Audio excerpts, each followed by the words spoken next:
Hey, it's not sideways anymore. Excellent. All right. All right, just you can put that off to the side for right now. All right, so hold on to your end for right now. I'm gonna send a wave down. Let's try that one again. Sorry, you okay? Yeah. Can I go around? Okay. So I send the wave down. So a couple questions here. One is what happens when the wave gets to the other end? Bounces back. Okay. Describe it a little bit better. Is it reverse direction? What do you mean? Like, I don't know. This is how I describe it. Like, it seems like it came back On the opposite, on the same side it came in. On the opposite axis. All right, so if I send the pulse on my left side,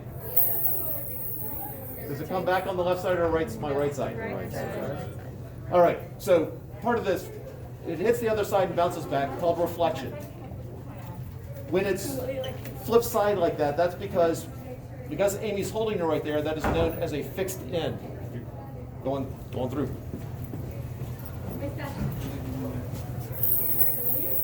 All right, I'm going to tighten it up a little bit.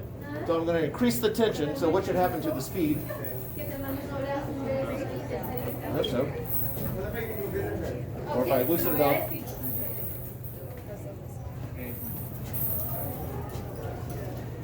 All right, so now take the bar right there and thread it through. So it's going this way.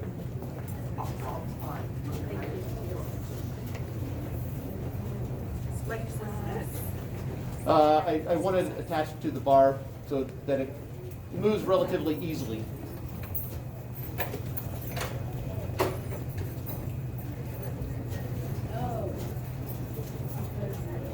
I want that end to slide along the bar.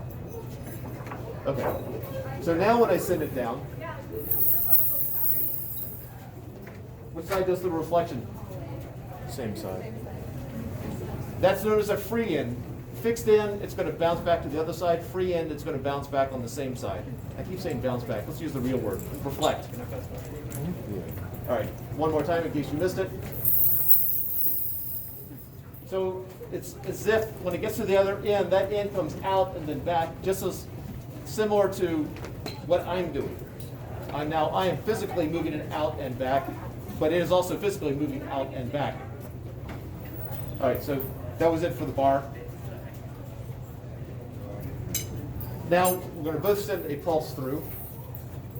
Let's go to the same side, so let's go to this side. Is that good for you? All right. So I'm going to go 1, 2, 3, go. When I say go, we'll both come out to here. Ready. And the question is, what happens to the waves?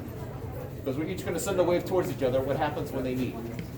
1, 2, 3, go.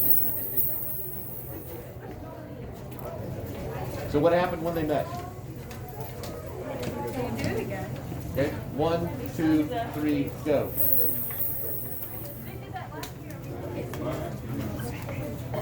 How?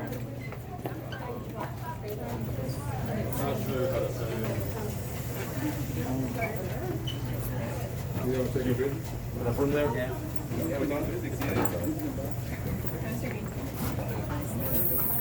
sorry.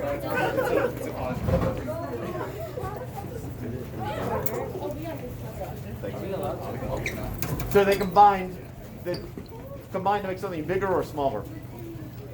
Or bigger. That's known as constructive interference. So let's do it one more time. In a moment. I think she moved it, so I'm going to move it back this way. 1, 2, 3, go. Now let's go to opposite sides. I'll go to my right, you go to your right. 1, 2, 3, go. What happens when they meet? The larger one has more force, so it pushes it back on the opposite side and it comes back together. Can you do it again? All right, 1, 2, 3, go. Oh, they cancel each other out. If they Yeah. check it again, don't go as far. 1, 2, 3, go. If you look at the point where they were meeting, it's not swinging anywhere near as much as before. Right. So that is known as destructive interference. Leave anything off? Okay.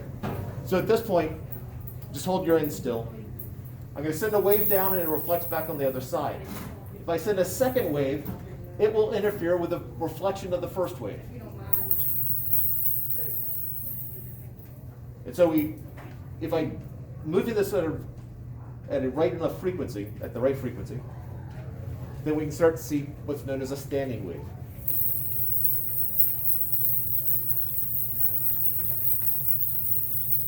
All I'm doing is sending a wave down, it's reflecting back on the opposite side and interfering with what I'm sending down.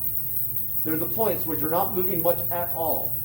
There's one at Amy's hand, one somewhere around Harrison and Jacob's foot. Oops, losing the frequency there. There's one near Oiza, and then officially at my hand also. Those points which are not moving much are called nodes. The points which move the most are called antinodes. Now, an antinode, you get the combinations. There's constructive interference there when it gets out big, destructive, constructive, destructive, constructive. But the nodes are constantly destructive. So, if I increase the frequency and maintain, there we go. Not easy for me to maintain that. So we basically had a different number of nodes and antinodes. These are called standing waves, and the different number of nodes and antinodes are known as harmonics. The simplest harmonic with two fixed ends, not as easy to do here, but the simplest one, we got one antinode in the middle and then nodes at the two ends. So that would be known as the first harmonic. Second harmonic,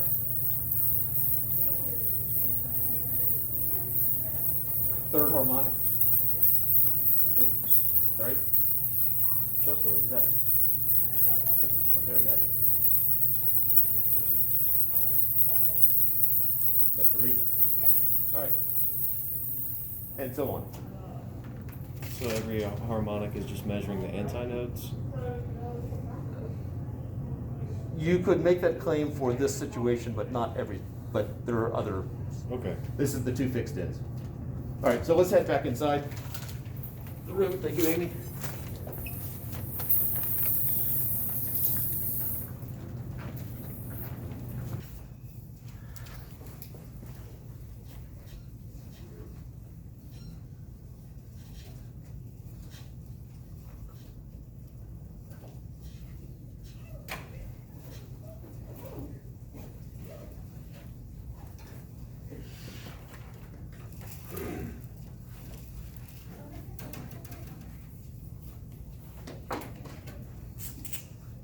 So if I have multiple waves together, so let's say I have one wave that looks like that,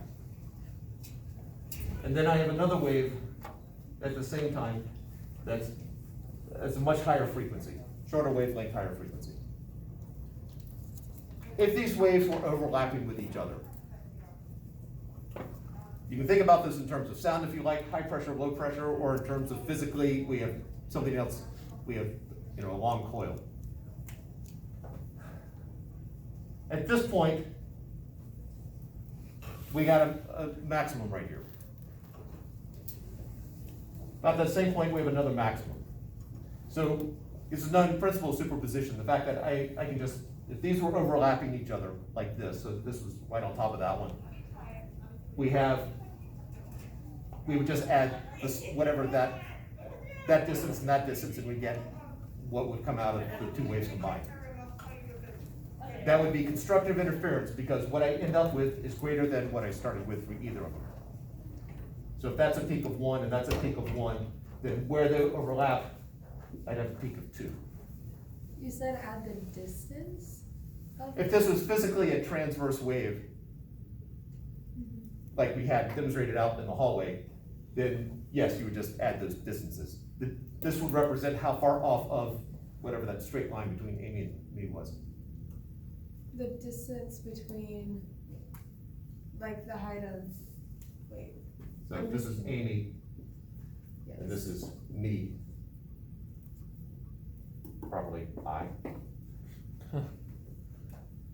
This would represent physically how far off of that straight line between us that the coil got. Okay. And so when we both sent a wave in the same direction,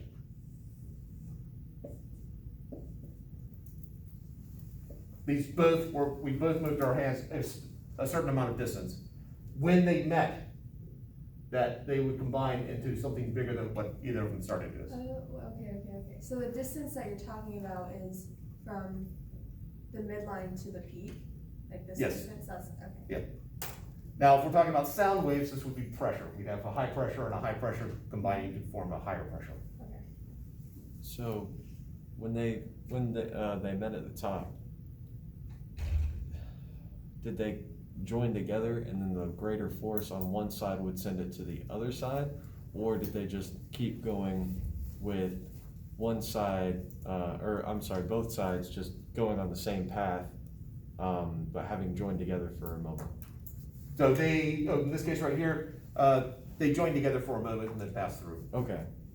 Ships passing in the lake. Destructive interference.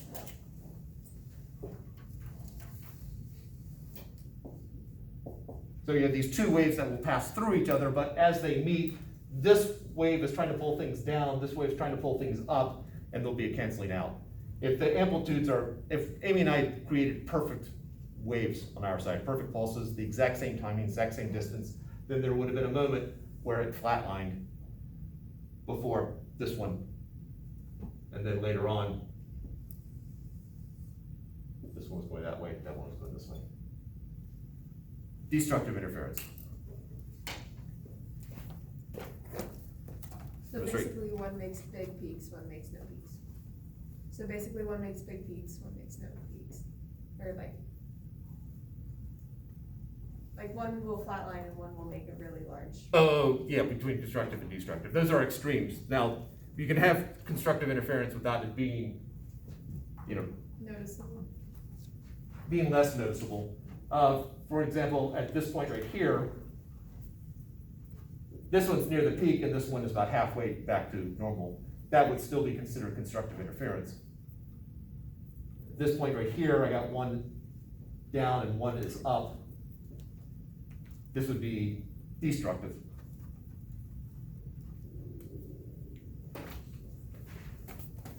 So I took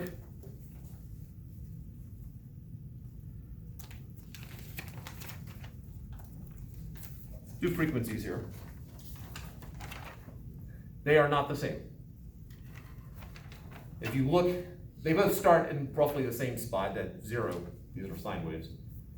This one ends just after bottoming out, and this one ends on the way down. So these are slightly different from each other. I then took the blue one and I traced it onto a transparency here. So this should line up.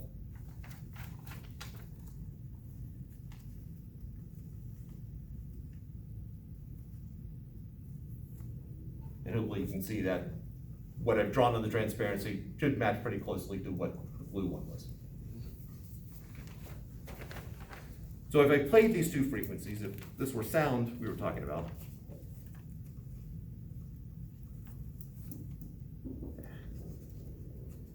line up. They start out really close to in sync. It's for this small duration, it is actually all constructive interference, but I'll show what happens if we kept going. So they peak about the same spot, but as we go on, they get slightly farther and farther off. Both of these have an amplitude of 1, and if I combine them, I get this. What's that? Yeah. I have an amplitude of 2 to start with, or near 2, and then that amplitude gets smaller and smaller as I go. If I kept going, so took this and extended it out twice as far, 3 times as far, I would get this. It starts out as constructive interference, it slowly, so amplitude of 2, it eventually will become destructive interference, or complete destructive, although destructive would happen somewhere about, starting about there. And then it's gonna build up again and then back down again.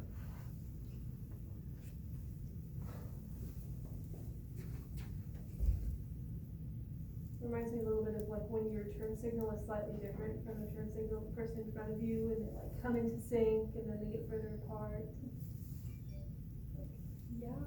You know what I mean? I like hate when they like, I love when they're together and then suddenly it's like, oh, it's different. I think one time I found a song that perfectly lined up with the timing of my turn signal, and now I just can't remember it. I hate that I didn't write it down. Wait, maybe I did.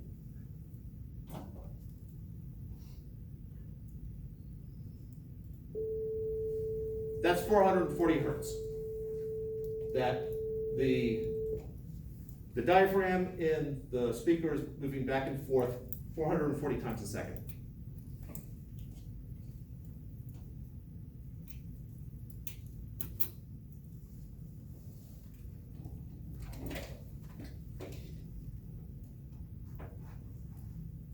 That's 440 hertz still.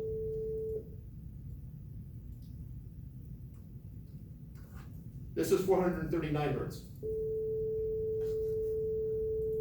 Do you notice the difference? No. It's not much of one. But you can notice some. Is it higher pitched?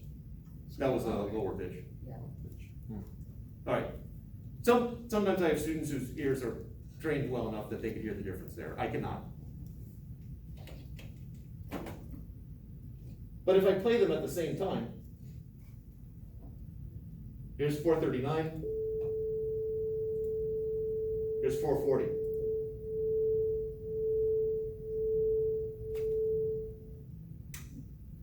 Is that it doing the like? Exactly. You get the, now, how often is that gonna happen?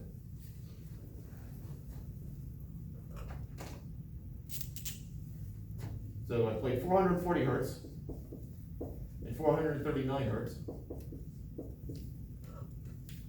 The math involved, it's that sophisticated. This is known as a beat frequency.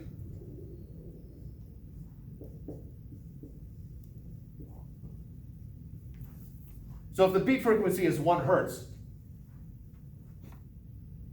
what is the beat period? If you have frequency, how do you find period? You put it over 1, so it's still 1.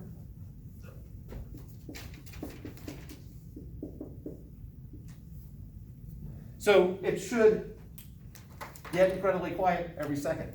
And let's find out if that works. 1001, 1001, 1001, 1001. So it only gets quiet at the end of the period? Well, I was just using that as a marker. Yeah, what I'm saying is you're saying it's supposed to get like quieter until it completely goes silent after every second? Every second it should go completely quiet. Once it reaches that point, doesn't it gradually get back louder? It did. Oh, that's like at the end of the second, it gets really quiet and then it gets back. At the start of the second, it gets louder again. Right, it should be loud Okay. it should alternate between loud and quiet every half second. Okay. So if I did 439.5 and 440, how often should it get quiet? 2 seconds. What's the beat frequency? 0.5. 0.5. Okay, hertz. And so the period is the reciprocal of that. So let's find out if that works. Here's 440. Here's 440. Oh, I guess I'm playing both at the same time now. That's 440. Here we go. 1001, 1002, 1001, 1002. So every 2 seconds, it gets quiet, or every 2 seconds, it gets loud, depending on how you want to count it.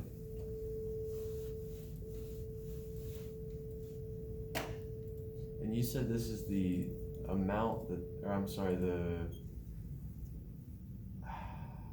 how many times it takes the speaker to push out, or what's do you know what's happening in the speaker?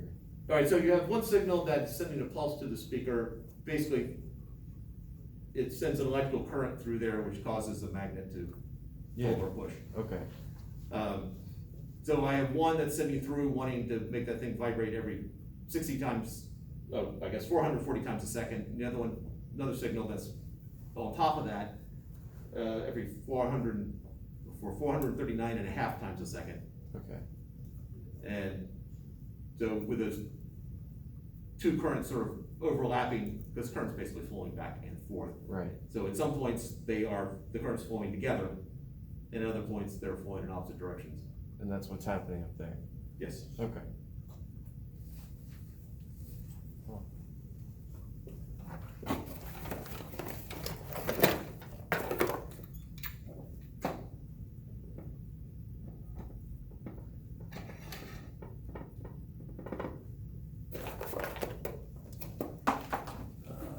There it is.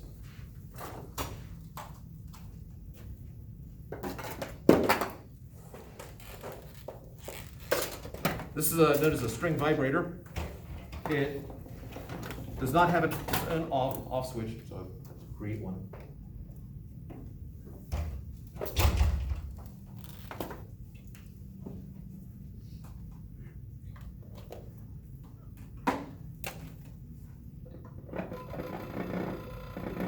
All right, so this is designed to vibrate up and down 60 times a second. So 60 hertz is the frequency.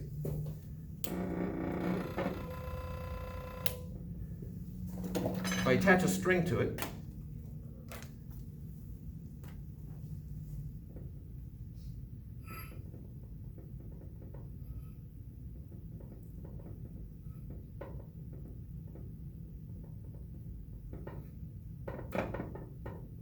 hopefully that'll hold long enough. And put that on there. So when I turn it on, this thing's going to vibrate up and down, and it's going to send a pulse down.